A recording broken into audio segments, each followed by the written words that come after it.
വേദാംഗ ജ്യോതിഷത്തിലെ അമൂല്യമായ അറിവുകളും ആധ്യാത്മിക ജ്ഞാന ഉപദേശങ്ങളും പകർന്നു തരുന്ന പ്രശാന്തം ആസ്ട്രോ ചാനലിലേക്ക് ഏവർക്കും സ്വാഗതം.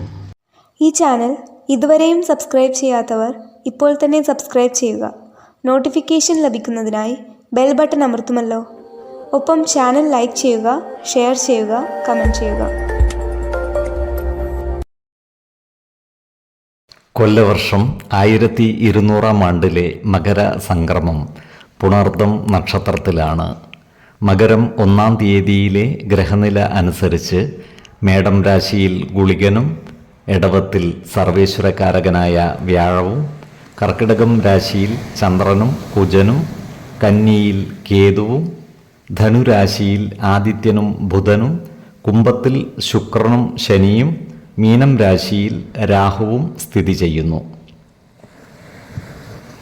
കാർത്തിക നക്ഷത്രത്തിൽ ജനിച്ചവർക്ക് മകരമാസം ഗുണദോഷ സമ്മിശ്രമായിരിക്കും. കർമ്മ മേഖലയിൽ കാര്യങ്ങൾ അനുകൂലമായും പ്രതികൂലമായും മാറി മാറി വരുന്നതായി കാണാം. ഇവർക്ക് ധനനേട്ടമുണ്ടാകുമെങ്കിലും സാമ്പത്തിക ചിലവുകൾ വർദ്ധിച്ചു വരികയും ചെയ്യും. ബന്ധുജനങ്ങളുമായി വാക്കുതർക്കങ്ങളിൽ ഏർപ്പെടാതിരിക്കുവാൻ പ്രത്യേകം ശ്രദ്ധിക്കേണ്ടതാണ്. അതുപോലെ സ്ത്രീജനങ്ങളുമായി ബന്ധപ്പെട്ട് പ്രവർത്തിക്കേണ്ടി വരുമ്പോൾ ജാഗ്രത പാലിക്കേണ്ടതുമാണ്. ഇവർക്ക് ദൂരയാത്രകളും മറ്റും ആവശ്യമായി വരുന്നതാണ്. പൂർവിക സ്വത്തുവകകൾ അനുഭവയോഗ്യമാകുവാനുള്ള സാധ്യതകൾ കാണുന്നുണ്ട്. അതിനാൽ പൂർവിക സ്വത്തുവകകൾ ഭാഗം വെച്ചു കിട്ടാനുള്ളവർക്ക് അതിനായി പരിശ്രമിക്കാവുന്നതുമാണ്. ജീവിത പങ്കാളികളുടെ സഹായ സഹകരണത്താൽ ജീവിതത്തിൽ ഉയർച്ച ഉണ്ടാകുന്നതുമാണ്.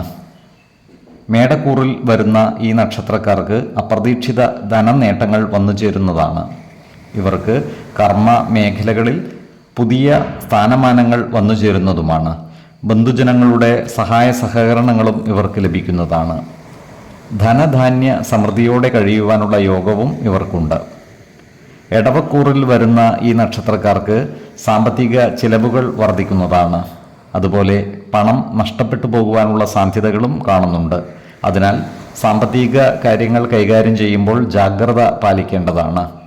സ്ത്രീജനങ്ങളുമായി വാക്കുതർക്കങ്ങളിൽ ഏർപ്പെടാതിരിക്കുവാൻ ഇവർ പ്രത്യേകം ശ്രദ്ധിക്കേണ്ടതുമാണ്. ഇവരുടെ കർമ്മ മേഖലയിൽ സർക്കാർ ഇടപെടലുകൾ ഉണ്ടാകുവാനുള്ള സാധ്യതകളും കാണുന്നുണ്ട്. ഈ കൂറിൽ വരുന്ന വിദ്യാർത്ഥികൾക്കും മറ്റു പഠിതാക്കൾക്കും കാര്യങ്ങൾ അനുകൂലമാണ്. പഠന പുരോഗതിയും പരീക്ഷാ വിജയവും ഇവർക്കുണ്ടാകുന്നതാണ്. ആരോഗ്യകാര്യങ്ങളിലും ഈ നക്ഷത്രക്കാർ ഒരു പ്രത്യേക ശ്രദ്ധ പുലർത്തുന്നത് ഗുണകരമായിരിക്കും. പ്രത്യേകിച്ചും ഹൃദ്രോഗത്തിന് മരുന്ന് കഴിക്കുന്നവർ കൃത്യമായ വൈദ്യ പരിശോധനകൾ നടത്തുന്നതും മരുന്നുകൾ മുടങ്ങാതെ കഴിക്കുന്നതും ഗുണകരമായിരിക്കും. 2, 10, 27 തീയതികൾ അനുകൂലമാണ്.